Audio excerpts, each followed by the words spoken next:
இயேசு கிறிஸ்து உங்களை ஆசீர்வதிப்பாராக. சந்தோஷமா இருக்கிறீங்களா? நான் ரொம்ப சந்தோஷமா இருக்கிறேன். மழையா இருந்தாலும் நல்ல குளிரா இருந்தாலும் அமெரிக்கா தேசத்துல இது சியாட்டல் என்ற பட்டணம், அங்க இருந்து கொண்டுதான் பேசுகிறேன். ரொம்ப அழகழகா இது மாதிரி பூத்து கொலுங்குகிற மரங்களை செடிகளை பார்க்க முடிகிறது. அந்த அழகை நீங்களும் பார்த்து ரசிக்கணும்ல, அதனாலதான் அங்க இருந்து உங்களோட நான் பேசுகிறேன். சரி, ஆண்டவர் எனக்கு என்ன சொல்றாரு அப்படின்னு நினைக்கிறீங்களா? ஏசாயா 46 அதிகாரம் 4ஆம் வசனம். ஏசாயா 46:4 ஆண்டவர் சொல்றாரு, நான் உங்களை தாயின் கர்ப்பத்தில் இருந்தது முதல் உங்களை பாதுகாத்து தாங்கி நடத்தினேன். முதிர் வயது வரைக்கும் உங்களை தாங்கினேன். இனிமேலும் நான் தாங்குவேன், சுமப்பேன், தப்புவிப்பேன். ஆண்டவர் 3 காரியம் சொல்றார். என் பிள்ளைகளே, இனிமேலும் இதுவரைக்கும் உங்களை நடத்தினல, இனிமே எதிர்காலத்துக்கு எதுக்கு பயப்படுறீங்க? என்ன நடக்கும்னு ஏன் கலங்குறீங்க? நான் உங்களை ஏந்துவேன், சுமப்பேன், தப்புவிப்பேன். ஒரு குழந்தை பிறந்த உடனே முதலாவது அந்த குழந்தை கைகளில ஏந்தப்படுகிறார். பார்த்திருக்கீங்களா? கையில அப்படி ஏந்துவாங்க.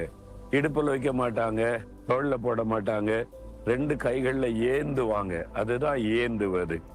ஆண்டவர் தம்முடைய கரங்களிலே நம்ம ஏந்தி கொள்வாராம். அப்படியே 2 கரங்கள்ல ஏந்தி அந்த குழந்தையை பார்த்து சிரிப்பாங்க பார்த்தீங்களா? அதே மாதிரி ஆண்டவர் பாசமுள்ள ஒரு நல்ல தகப்பன், நமக்கு தாயை போல இருக்கிறவர், தம்முடைய கரங்களிலே நம்ம ஏந்தி கொள்வாராம். எவ்வளவு பாக்கியம் இல்ல? அவர் கையில இருந்தா ரொம்ப சேஃப்.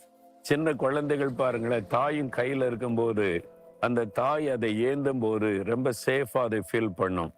தாயின் கையில வந்த உடனே குழந்தை அழுகிறத நிறுத்திரும் பார்த்துக்கீங்களா? சில சமயம் அந்நியர்கள் கையில கொடுத்து அழ ஆரம்பிச்சிடும்.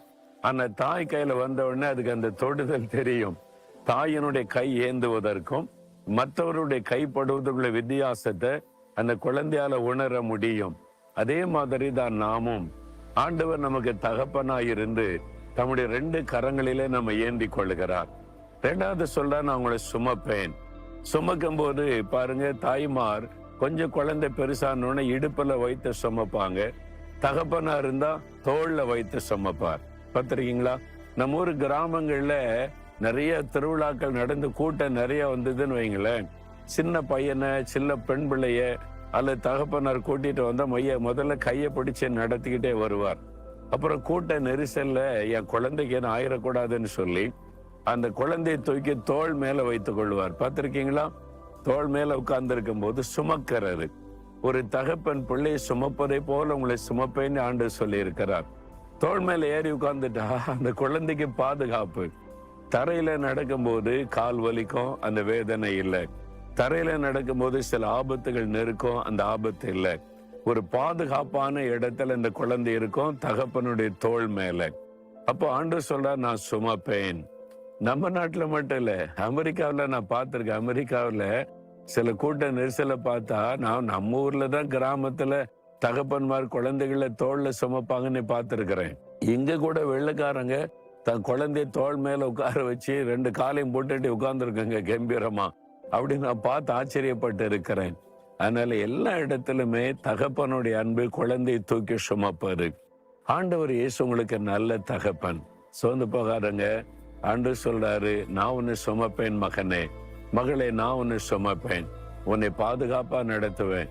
சூழ்நிலை கண்டு பயப்படாத, உன்னை சுற்றில நெருக்குகிற காரியத்தை குறித்து கலங்காத. நான் இனிமேல நான் உன்னை சுமப்பேன், நான் உன்னை தப்புவிப்பேன். ஏதோ ஒரு ஆபத்து வந்திருக்குதா? பொல்லாத மனிதர்களால, பொல்லாத பிசாசினால, பொல்லாத சூழ்நிலைகளினால, வேலைக்கு ஆபத்தா, பிசினஸ்க்கு ஆபத்தா, குடும்பத்துக்கு ஒரு ஆபத்து. ஆண்டு நான் தப்புவிப்பேன். நான் உன்னை என் கையில ஏந்தி இருக்கிறேன், தோல்ல சுமந்து வந்திருக்கிறேன். நான் உன்னை தப்புவிப்பேன். சாத்தா உன்னை தொற்ற முடியுமா? உன்னை சேதப்படுத்திட முடியுமா? ஒன்னும் பயப்படாத. இதெல்லாம் நான் தப்புவித்து உன்னை நடத்துவேன், கடைசி வரை தாங்குவேன்னு சொல்லி இருக்கிறார். எவ்வளவு நல்ல ஒரு தகப்பன் பாத்தீங்களா? சந்தோஷமா சொல்லுங்க, ஆண்டவரே, நீர் என்னை ஏந்துகிற தேவன், என்னை தூக்கி சுமக்கிற தகப்பன், என்னை தப்புவிக்கிற ஆண்டவர். ஆகவே நான் பயப்பட மாட்டேன் அப்படின்னு சொல்லுங்களேன். ஒரு பெரிய சந்தோஷம் உள்ளத்துல வந்துடும். தகப்பனே, எங்களை கைகளில ஏந்துகிற நல்ல தகப்பனாய் இருக்கிறதற்காய் ஸ்தோத்திரம். தோளின் மேலே சுமந்து எங்களை தாங்கி நடத்துகிற தேவனாய் இருக்கிறதற்காய் ஸ்தோத்திரம். என்னை தப்புவிக்கிற தேவன். ஒன்றும் என்னை சேதப்படுத்த முடியாது. இன்றைக்கு என்னை தப்புவித்து என்னை மகிழ்ச்சியோடு நடத்துவேன். நான் அதை விசுவாசிக்கிறேன். இயேசுவின் நாமத்தில் ஆமேன், ஆமேன்.